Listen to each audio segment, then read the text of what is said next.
sente aqui muito o lockdown. Está sendo um problema.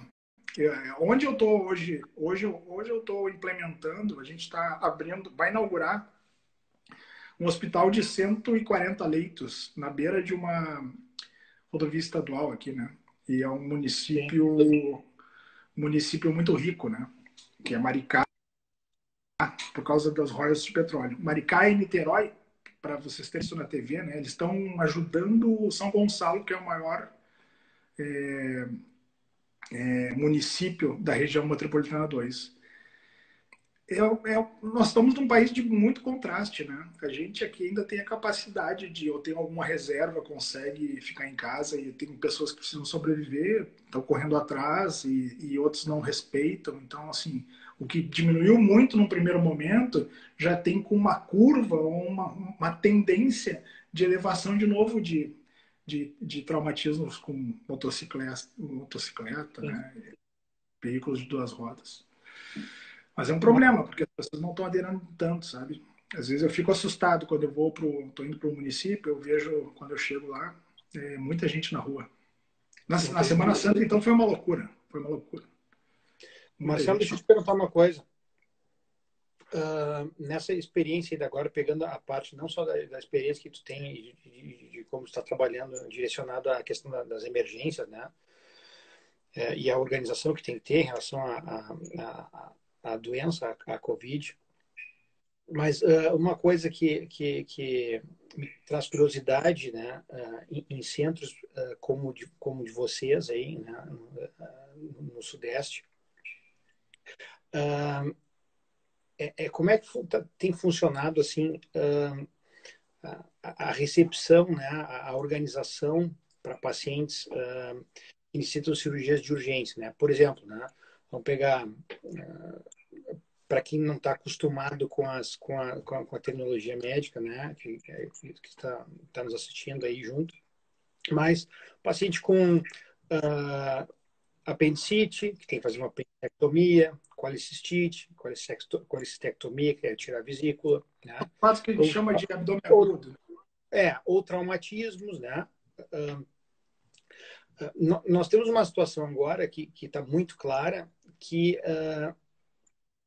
o vírus, né, SARS-CoV-2, que causa a doença Covid-19, ele pode ser transmitido por portadores assintomáticos, né? Esse é o grande e muitas dessas questões, né? desafio, né? Esse é o muitas apendicectomia, colecistectomia, trauma, né? Fraturas estão relacionadas a pacientes que são jovens e podem ser portadores assintomáticos.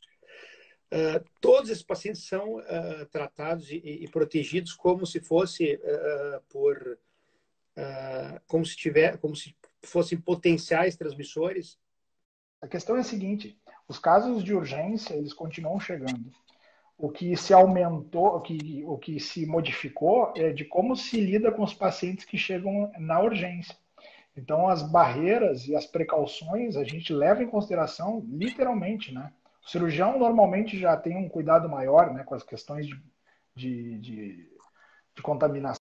Então, assim, as sociedades e associações, né, o Colégio Brasileiro de Cirurgiões saiu lançando uma série de recomendações, né? E existem algumas manifestações, embora muito pouco usuais, né? Em torno de 1,5% a 5% dos casos, eles podem cursar com manifestações abdominais, né? Que às vezes podem confundir a indicação de uma cirurgia de urgência, né? No abdômen do paciente. Sim. E isso está sendo aprendido, tá? As evidências ainda não são muito robustas, né? Mas a gente está trabalhando com os dados das experiências dos outros países.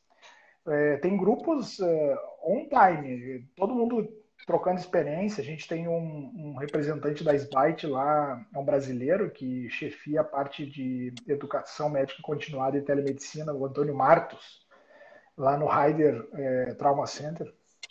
E o cara é super atuante, ele manda tudo que se discute lá e todas as novas boas práticas, né, que se propõe nos Estados Unidos, ele imediatamente compartilha e a gente não tem deixado para trás. Todo mundo discutindo ativamente, participando.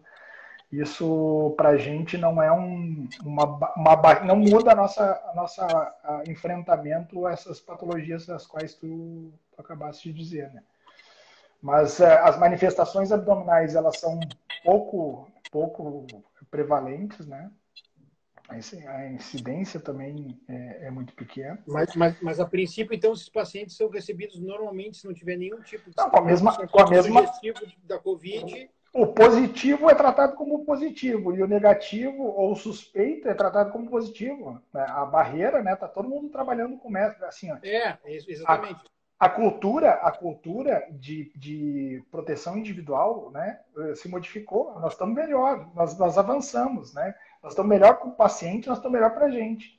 O que o cirurgião que não aderia, ele agora tem que aderir, porque ele está enfrentando uma coisa que ele não conhece, né, e está com medo. Está todo mundo precavido. Está todo mundo aderindo às melhores práticas aí, cara. E me diz uma coisa, outra coisa que deve ser para a questão dos cirurgiões, né? Dessa gama enorme que a gente tem de cirurgiões, porque muitas cirurgias ou as que não são urgentes, tem muitas que não são urgentes, né? Mas são necessitam uma certa brevidade, né? Necessárias, tá. Vou dar um exemplo, tá? Um exemplo assim. Uma mulher tenha feito uma mastectomia por neoplasia de mama, né? Cuidando da parte de né? Reconstrução, aí coloca expansor retromuscular, né? Aquilo ali estava programado para retirar o expansor no início de março, né? Bom, e aí nós estamos em meio à pandemia, as coisas estão acontecendo desta forma, né? Já passando da metade de abril. Esses casos estão sendo tratados como uma certa urgência.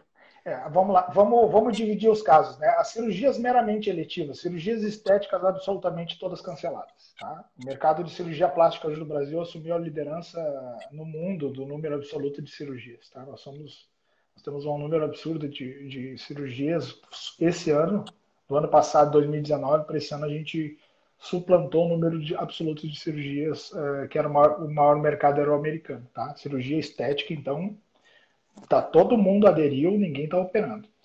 Eu operei duas pacientes no meu consultório privado, né? Eu estou até transmitindo daqui. Eu venho acompanhando duas pacientes, só que das duas, uma teve uma pequena complicação e eu estou acompanhando ela, só que agora eu consegui espaçar e eu estou fazendo telecuidados. A pessoa faz o curativo, eu consigo visualizar, interajo, dou uma recomendação, se eu acho que não está bacana, ela vem aqui e a gente faz o curativo. E a outra paciente também, que era uma cirurgia estética, a paciente era uma paciente que mora na Alemanha. Ela fez um facelifting e a paciente pediu para fugir no 13º dia de pós-operatório. A gente praticamente tirou o ponto e ela embarcou. Não foi bacana para mim como cirurgião, talvez para o paciente ela se sentia melhor voltando para a Alemanha. Tá? Esse é um aspecto da cirurgia estética. Existem situações aí, cirurgias de reconstrução, aí, né, como tu está falando. Semana passada, eu participei teve uma paciente que eu operei, uma querida paciente, e ela no pós-operatório, já de 2, 3 anos, foi diagnosticada uma imagem sugestiva, deu câncer. Ela fez neoadjuvância, ela fez quimioterapia pré-operatória e operou na semana passada. Esses casos não estão deixando, com reconstrução imediata, mas aí era o câncer associado, né? Por exemplo, um desafio, né? Fratura de colo de fêmur em idoso, né? Isso aí tem que operar ontem, né? Quanto mais tempo deixar, mais problema o paciente muda a sobrevida se não for nas primeiras 24 horas. Então, até 12, né? Eles dizem que até 12 consegue resgatar. Depois a mortalidade é de 30% em um ano. Tu relatasse agora o cuidado pós-operatório, o telecuidado, né? Observando o curativo. Olha como melhoramos.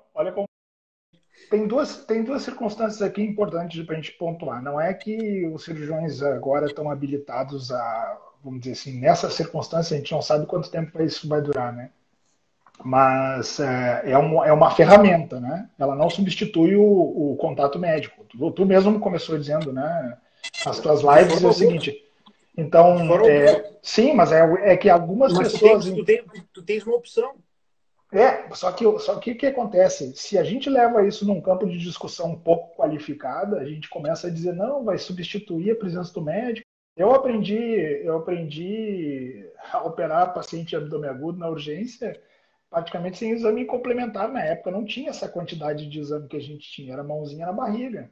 Né? Hoje a gente tem um dispositivo tecnológico na mão que eu consigo ver a paciente trocando curativo em casa, mas é um caso já estável, né? Eu já acompanhei a fase mais crítica. É um cuidado já só de acompanhamento, eu não tenho mais interferência, digamos, intervenção que vai mudar o curso da coisa. O tempo agora é meu amigo, né?